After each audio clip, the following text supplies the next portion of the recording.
ಮನಸ್ಥಿತಿ ಹೇಗಾದರೂ ಬೇಡ. ಆಕೆ ಇದನ್ನೆಲ್ಲ ವಿವರಿಸಿ ಶ್ರೀಮಾತೆಯವರಿಗೆ ಒಂದು ಪತ್ರ ಬರೆದರು. ಇನ್ನೊಂದು ಘಟನೆ, ಈಗ ಗಂಡ ಹೆಂಡತಿ ಇಬ್ಬರು. ಆಗ ಅವನಿಗೆ ಸಂಸಾರ ಜೀವನ ಸಾಕಾಗ್ಬಿಟ್ಟು ನಿನ್ನ ಮಕ್ಕಳೆಲ್ಲ ಕರ್ಕೊಂಡು ತವ್ರ ಮನೆಗೆ ಹೋಗ್ಬಿಟ್ಟು ಎಂಥ ಪರಿಸ್ಥಿತಿಯಲ್ಲಿ ತವ್ರ ಮನೆಗೆ ಮಾತ್ರ ಗಂಡ ಬಿಟ್ಟು ಹೋಗ್ಬೇಕು, ಮಕ್ಕಳು ಬಿಟ್ಟು ಹೋಗ್ಬೇಕು, ಸನ್ಯಾಸಿ ಆಗ್ತೀನಿ ಅಂತ ಹೇಳಿ ಆಕೆಗೆ ಹಿಂಸೆ ಕೊಡ್ತಾ ಇದ್ದ. ಅವಳು ಇನ್ನೇನು ಇದನ್ನೆಲ್ಲ ನನ್ನ ಪತ್ರದ ಮೂಲಕ, ಆಗೆಲ್ಲ ಫೋನ್ ಇಲ್ಲ, ಪತ್ರದ ಮೂಲಕ ವಿವರಿಸಿ ಶ್ರೀಮಾತೆಯವರಿಗೆ ಪತ್ರ ಬರೆದಿ ನಾನು. ಅದರ ಒಂದೊಂದು ವಾಕ್ಯದಲ್ಲೂ ಆಕೆಯ ಅಸಹಾಯಕತೆಯ ರೋದನ ಕೇಳಿ ಬರುತ್ತಿತ್ತು. ಪತ್ರವನ್ನು ಓದಿಸಿ ಕೇಳಿದ ಶ್ರೀಮಾತೆಯವರು ಸ್ವಲ್ಪ ಉದ್ವೇಗಭರಿತರಾಗಿಯೇ ಉದ್ಗರಿಸಿದರು. ನೋಡು ನೋಡು, ಏನನ್ಯಾಯ! ಇವಳು ಈಗ ಈ ಮಕ್ಕಳು ಮರಿಗಳನ್ನೆಲ್ಲ ಕಟ್ಟಿಕೊಂಡು ಎಲ್ಲಿಗೆ ಹೋಗಬೇಕು? ಆತ ಸನ್ಯಾಸಿಯಾಗುತ್ತಾನಂತೆ. ಸನ್ಯಾಸಿ ಅಂಥವರು ಮದುವೆ ಯಾಕೆ ಮಾಡಿಕೊಂಡನಂತೆ?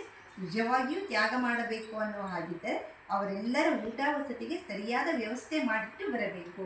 ಶ್ರೀಮಾತೆಯವ್ರಿಗೂ ಹೊಂದ್ಕೊಳ್ಬೇಕಿತ್ತು. ನಾನು ತ್ಯಾಗ ಜೀವನಕ್ಕೆ ಬರಬೇಕು, ಮಕ್ಕಳ ಮದುವೆ ಹೆಂಡತಿ ಅದೆಲ್ಲ ಯಾಕೆ ಬೇಕಾಯ್ತು? ಈಗೆಲ್ಲ ಮಾಡಿದ್ಮೇಲೆ ನನಗೆ ಸಂಸಾರ ಜೀವನ ಬೇಡವಾ? ಅವ್ರಿಗೊಂದು ವ್ಯವಸ್ಥೆ ಮಾಡಬೇಕು. ತ್ಯಾಗ ಜೀವನ ಬೇಕು, ಅವ್ರಿಗೊಂದು ವ್ಯವಸ್ಥೆ ಮಾಡಿ ನೀನು ಈ ಕಡೆ ಬಾ, ಈಗ ಯಾಕೆ ಅವನಿಂದ ಅದು ಹೇಳ್ತಾನಲ್ಲ ಅಂತ ಶ್ರೀಮಾತೆಯವರು ಒಂಚೂರು ಭಾವೋದ್ವೇಗದಿಂದ ಮಾತಾಡಿದರು. ಒಮ್ಮೆ ದುರ್ಗಾ ಪೂಜೆಯ ಸಮಯದಲ್ಲಿ ಯುವಕ ಭಕ್ತರಿಬ್ಬರು ಶ್ರೀಮಾತೆಯವರ ದರ್ಶನಕ್ಕಾಗಿ ಬಂದರು. ಅವರ ಭಕ್ತಿಯುತ ವರ್ತನೆ ಎಲ್ಲರ ಗಮನ ಸೆಳೆಯುವಂತಿತ್ತು. ಆ ಯುವಕರು ಶ್ರೀಮಾತೆಯವರ ಪಾದಗಳಿಗೆ ಪುಷ್ಪಾಂಜಲಿ ಸಮರ್ಪಿಸಿ, ಅಮ್ಮ, ದಯವಿಟ್ಟು ನಮಗೆ ಸನ್ಯಾಸ ದೀಕ್ಷೆಯನ್ನು ಅನುಗ್ರಹಿಸಬೇಕೆಂದು ಪ್ರಾರ್ಥಿಸಿಕೊಂಡರು.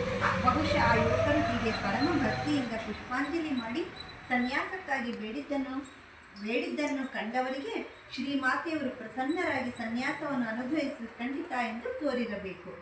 ಅವತ್ತು ದುರ್ಗಾ ಪೂಜೆ ಇತ್ತಂತೆ. ಅವತ್ತಿನ ದಿನ ಇಬ್ಬರು ಯುವಕರು, ಹುಡುಗರು, ಇನ್ನೇನು ಈಗ ನಮ್ಮ ಯತೀಶನ್ ಅಂತ ಪುಷ್ಪಾಂಜಲಿ ಮಾಡಿಬಿಟ್ಟು ನನಗೆ ಸನ್ಯಾಸ ದೀಕ್ಷೆ ಕೊಡಿ ಅಮ್ಮ ಅಂತ ಎಷ್ಟು ಒಂದು ವ್ಯಾಕುಲತೆಯಿಂದ ಕೇಳ್ಕೊಂಡ್ರು. ಅದನ್ನು ನೋಡಿದವ್ರಿಗೆ ಹೊಟ್ಟೆ ಬಿಟ್ಟರು ಶ್ರೀಮಾತೆಯವರಿಗೆ ಸನ್ಯಾಸ ದೀಕ್ಷೆ ಅನ್ನೋ ಥರ ಆಯಿತು.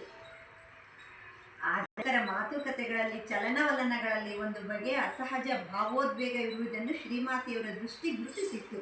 ಆದ್ದರಿಂದ ಅವರು ಮುಗುಳಕ್ಕೂ ಈ ಯುವಕರ ಭಕ್ತಿಗೆ ಪ್ರತಿಸ್ಪಂದಿಸಿದರಾದರೂ ಸನ್ಯಾಸ ನೀಡಲು ಸಮ್ಮತಿಸಲಿಲ್ಲ.